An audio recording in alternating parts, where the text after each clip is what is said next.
This episode of Southeast Iowa Today is brought to you by Griner Auto Body of Washington, Iowa, using state-of-the-art techniques and decades of experience to get your car back on the road after an accident. Car Doctor of Washington, Iowa. No matter who Frankensteined it, they can fix it, clean it, and customize it. McDonald Boneyard of Keota, Iowa, for all your farm equipment and auto recycling needs. For great food, it's your choice. Your Choice Family Restaurant of Wayland, Iowa. Open Tuesday through Sunday. Come to our cruise-ins this summer on the second Tuesday of the month, June through September. Girling Repair of Winfield, Iowa. If your mower is dead, call Fred, your Husqvarna, Aaron's, and Gravely dealer. Fred also fixes and sells snowblowers. B&B Propane and the family of Jet Stops. Dutch Market and Coffee Talk of Washington, Iowa. Dutch Market can handle all of your grocery needs. They even have a conference room you can use for free. Coffee Talk's drive-thru is open and ready to serve you coffee, energy drinks, sandwiches, baked goods, and ice cream. They all present you the award-winning Southeast Iowa Today. Here's the author of Christie's Journey, The Beat Goes On, and your host, John Bain. Thank you, announcer Cody Roy of NewEnglandDukes.com for your golden pipes and wonderful introduction. Today is Tuesday, May 6th, 2025, exactly 1 week from the Mount Pleasant Community School District Board of Education election, which is happening Tuesday, May 13th. So on this episode, I've already talked to the other gentleman that is running for the Board of Education position, and now it's time to speak to Todd Liechty. That's who's coming up next. Stay tuned. Todd, welcome to the podcast. Well, thank you. I appreciate the opportunity. Hey, I appreciate the opportunity that you've given me to sit down and get to know you better and let my audience get to know you better. One of the things that I ask any candidate whenever I talk to them is when they're running for an office, I'm like, what are you thinking? Well, I had a friend who asked me, you used to get paid a lot of money to do this. Why are you going to do it for free? And honestly, I love Mount Pleasant and the schools.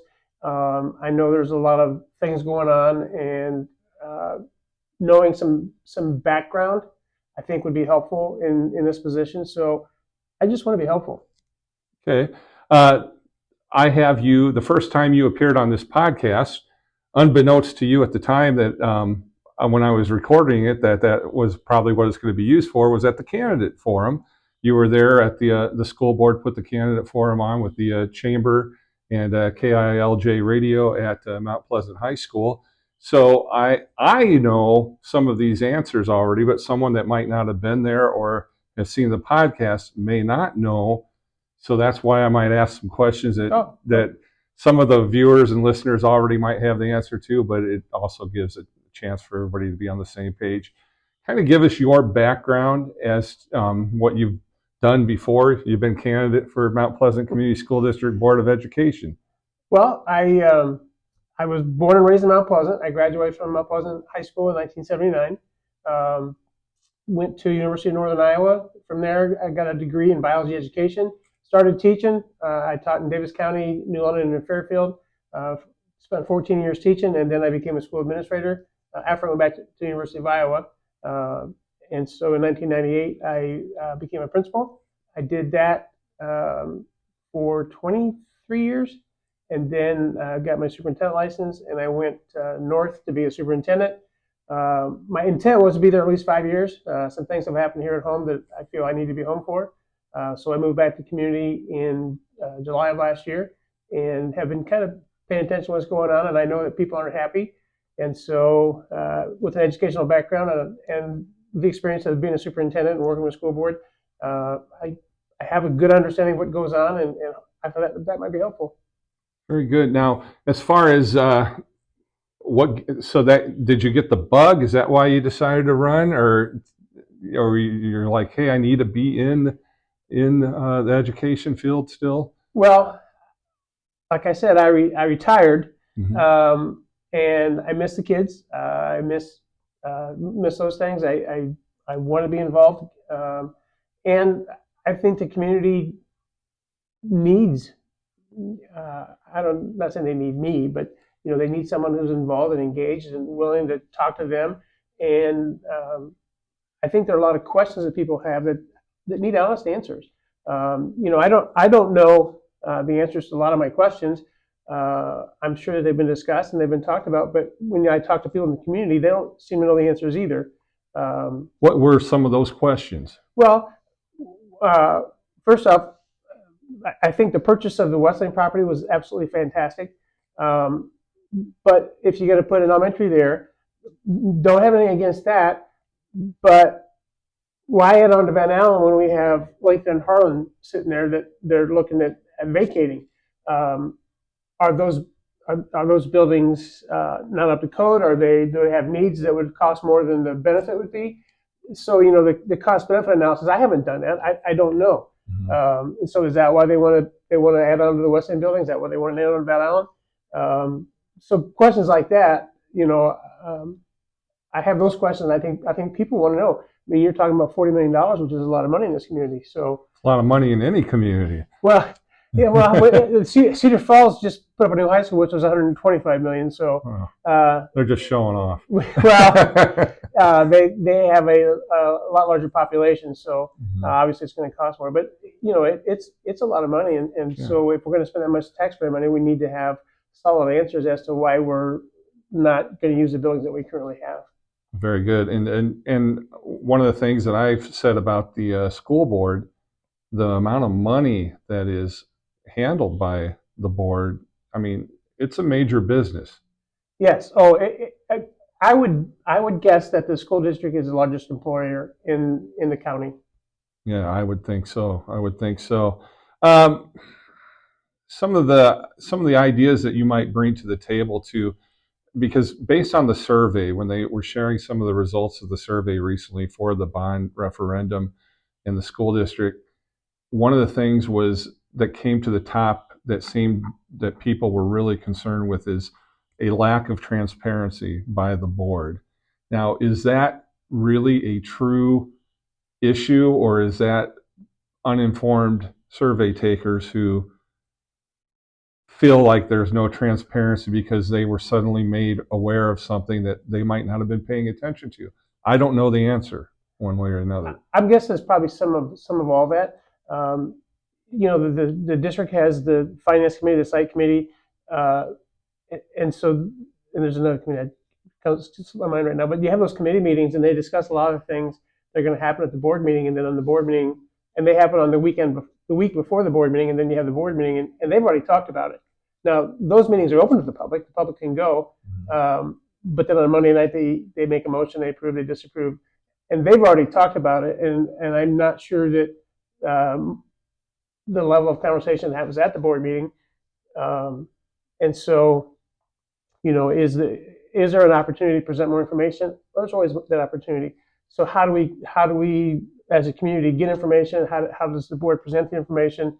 And I think that's an area that I can hopefully help with. Is not that I'd be responsible to do it, that I would have the say in it, but when the board makes a decision, have some kind of a big decision. Not the mundane stuff, but when you're going to say I'm going to close the school, I'm going to spend $40 million. Right. What was the decision-making process, and put out some sort of document or a video or something that shows the pros, the cons, and then the rationale for why we made the decision. There's always more than one way to do something, and so when the board says we're going to do it this way, let the public know what the rationale was and why. And I think if they do that people will have an opportunity to learn. Again, they have to pay attention. I've been out of the community for the most part. I've kind of been paying attention, and I've seen various things happen. I didn't know it all, and I still don't know it all. Sure. But I still have questions. Yeah. Now, speaking of knowing, do you know many or any of the current board members? Yes. Let's see. One of them I had as a teacher in high school. Okay. One of them taught for me at the high school. One of them was a board member when I was a principal. Let's see. And so Derek and Mr. Hampton and Mrs. Um, let's see, I kind of know them all. Okay. I mean, I at least know of them. Well, one of the reasons I asked was just because of what you said prior to that. Would they be open to those types of ideas, do you think? Oh, I'm not sure. Mhm. And one was a former student when I was principal. So Oh, okay. yeah. So we actually two were. Aaron and Josh both were. Okay. So yeah, I just know them in different ways. Gotcha. What would you say if someone came up to you and, the famous elevator speech of why Todd Liechty should be on the Board of Education for Mount Pleasant Community School District? Um, because I care, I'll always do what's in the best interest of the district, whether I like it or not, and I'll listen. We may not agree, but I'll listen and try to learn. Let's talk a little bit about some of the schools in the district. One of them, Salem Elementary, that one seems to have, because of this potential consolidation, has really gotten a lot of attention from folks. And what I've been told, and what seems to be the case, it's the highest performing elementary school right now, and people associate that with the staff that's working with the kids and the curriculum and everything on that regard. And they also think it's because of the location. What are your thoughts on that? They're having good success right now. In This is a place I didn't want to go today, but my big push for having the kids together is that if you have a teacher who gets good results with math in addition facts, another teacher who gets great results on teaching kids to read, if they're in the same building, why wouldn't we have the teacher who gets the best results with math and the teacher who gets best results with reading make the sorry, that's my glucose alarm. Oh, okay.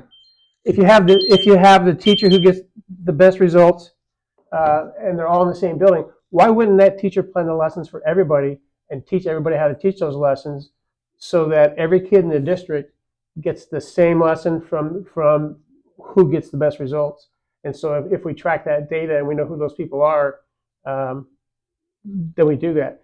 And quite honestly, if that's what's happening at Salem, those people are the best and they're getting their best results, I don't know if there's a way to get them together with the other folks and say, here's my lesson, here's how I teach it, here's how I do it.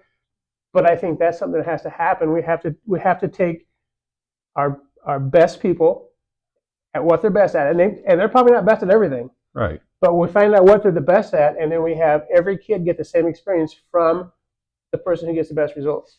Okay. Grade alike. Did I say that term properly? Yes, sir. Explain what that is and what the process is and what the thoughts are as far as why that is a successful way to go. The biggest reason for the success is that all the kids in the district, you don't have Lincoln and Harlan and Van Allen and Salem competing because they're all together, and there's no talk of, well, you have the fewest free reduced, you have the fewest special ed, you have the most white population, you don't have any ELL kids. Those are the things that I've heard in the past when those scores came out and the various buildings, this one's the best and this one's not the best and this one's struggling. And the EL kids, that would be the English learners. Right? English learners, yeah.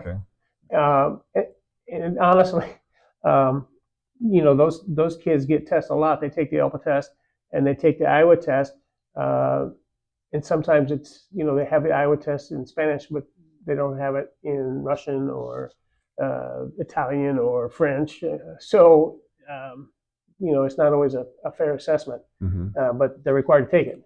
Gotcha. So, and if a kid doesn't take the test, well, they count against that school building, and it may not be fair. The kid's been in the country for I don't think their scores count the first 2 years, but after that, the scores start counting if they haven't learned the lingo.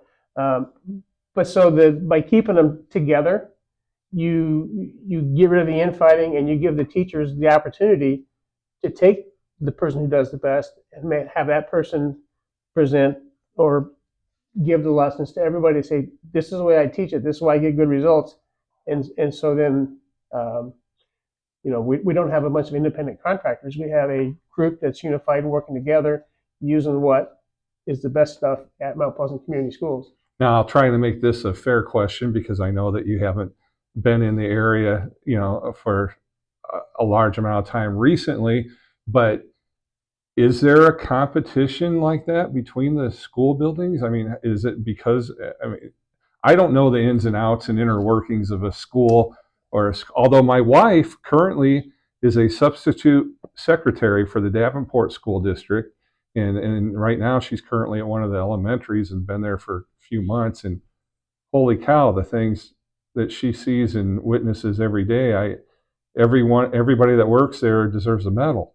But well, that happens a lot because there's a lot of things that happen in a school on a daily basis that they have to deal with.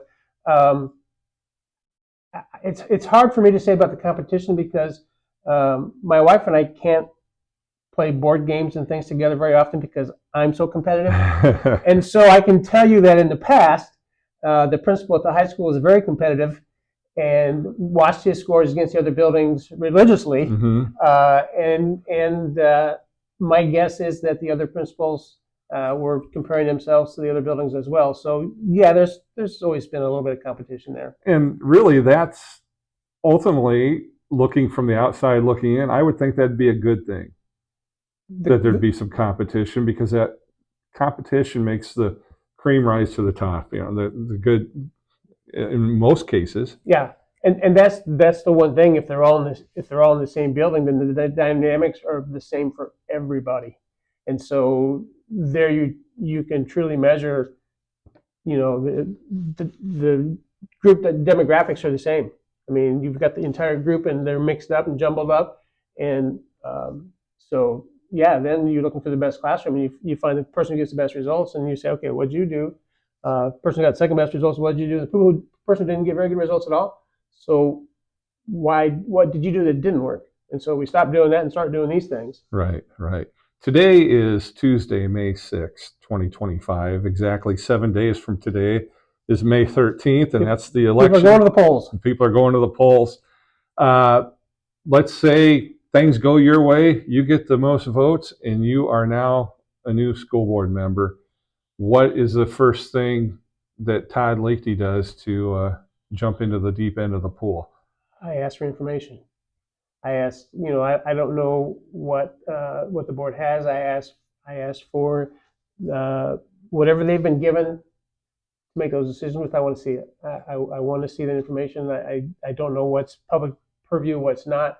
As a board member, I know I'll have a little more purview, and so start looking at that and reading and just looking things over. My understanding, as the way the school board operates, one individual does not really have any more power over another individual board member. It takes all the collective board to come to pretty much every decision. Is that correct?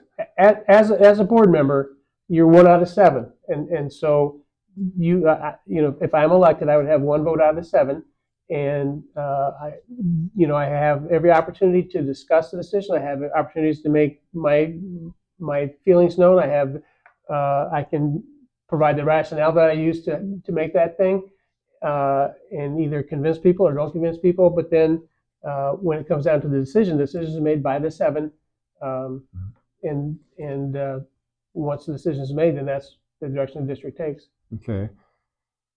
Politicians. No one likes to be called a politician, even the politicians. But when you're running for office and you're counting on votes from the public and the taxpayers, you are a politician. And a lot of times with politicians, there's promises that are associated with them, and that's their way of being held kept to the fire, so to speak, with the taxpayers. Do you have any promises that if you get elected that you're going to do every time? I'm going to ask questions. I'm going to ask why. Why is a fantastic question. I'm going to do my homework, and when it comes down to it, whatever is shown to be best for the district is the way I'm going to vote. Okay. That seems pretty fair. Pretty fair. Well, I hope so, but I think that makes me a lousy politician. Well, what makes a good politician? Well, if I was going to be a professional politician, then what would make a good politician was a guy that kept getting elected. And I think that we have a lot of people that worry about that more than what's in the best interest of their constituency. And all I'm going to worry about is what's in the best interest of the constituents. To me, that seems like a winning thought process and a way to go. Now, obviously, when it comes to education, and we talked about how it's a big business and everything, but the product is what you're hoping are going to turn into young adults, successful, that have the tools to be successful adults. Would you agree with that? Yeah, absolutely. There are things they need to know and need to be able to do to function in society. And if you can take what they need to know and what they need to be able to do, and then we can get them to be able to apply those skills, and then figure out what makes them happy, then we've done our job. Yeah. Well, right now, Todd, we are at 19 minutes and 44 seconds of what I'll call podcast excellence. And since we're at that point, I think this is a good point for me to say we've touched on a lot of topics. Is there anything that I should have touched on that I wasn't smart enough to know to ask that you would like to touch on? What will be the toughest thing for me? After having been a superintendent, I'm going to be on the other side of the table now, and so I took my directions from the school board, and I did the best of what they asked of my ability, and now it's going to be my turn to say, as a school board, we expect this, and then as a principal superintendent, you had to hold people's feet to the fire to get their job done, and so with this, it's going to be, we need our people to do X, Y, and Z, and it's going to be a little different because I'm one of 7. I'm not being directed as to what the school board wants. I'll be one of the directors, and I'll need to back off on the other side. So that'll be a little tough for me. Yeah. Well, like I said, 1 week away. Encourage the voters to go out. I think there's all, except for the ones that vote early or absentee ballot. Otherwise, tell the folks where the voting location is. So the voting location is Manning Hall, and for those that are not from around here, Manning Hall is used to be the elementary school at the Catholic Church in Mount Pleasant, which is on it's between South White and South, is it Jefferson Street? I'm not sure. but it's in the southern part of the town. If you go to the square and you head south down the Oakland Mills pavement, when you get to the bottom of the hill of the cemetery, if you turn right, it's right there. All right. It's right by the hospital. There you go. Well, we encourage every voter that's eligible to get out there and vote. Todd, I wish you the best, and I really thank you for your time today. I appreciate the opportunity. Thank you. Thanks again to Todd Liechty for being on the podcast this afternoon on Tuesday, May 6, 2025. Thank you to the Mount Pleasant Public Library here in Mount Pleasant, Iowa, for allowing me to use their study room to conduct this interview. To just 1 week from today, May 13th, 2025, that's your chance to vote. If you are a Mount Pleasant Community School District taxpayer, do your duty and go cast your vote. Hopefully, since I've interviewed both candidates now, you have even more information to help make an informed decision before you go to the polls. And thanks to the whole audience for watching. And I need to thank my sponsors, Griner Auto Body, Car Doctor, McDonald Boneyard, Your Choice Family Restaurant, Girling Repair, B&B Propane, and the family of Jet Stops, Dutch Market, and Coffee Talk. I'm your host, John Bain. Stay friendly, Southeast Iowa.